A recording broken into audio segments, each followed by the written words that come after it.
دائمی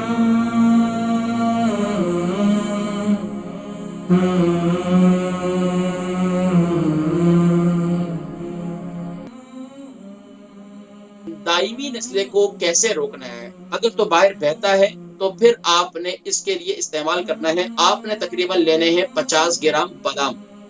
اس کو سفوف بنا لیں۔ اسی طرح آپ لے لیں 50 گرام خشخاش، اور آپ لے لیں 50 گرام یہ دکھنی مرچ، جسے سفید مرچ، جسے کالی مرچ ہوتی ہے اسی طرح سفید مرچ ہوتی ہے، اس کو کہتے ہیں دکھنی مرچ کہتے ہیں،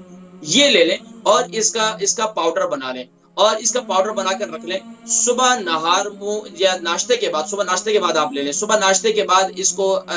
جو ہے آپ یہ ہلدی والا دودھ اور دار چینی والا دودھ پکا لیں، تقریباً 1.5 کپ دودھ ڈالیں، اور اس میں 1 ٹی اسپون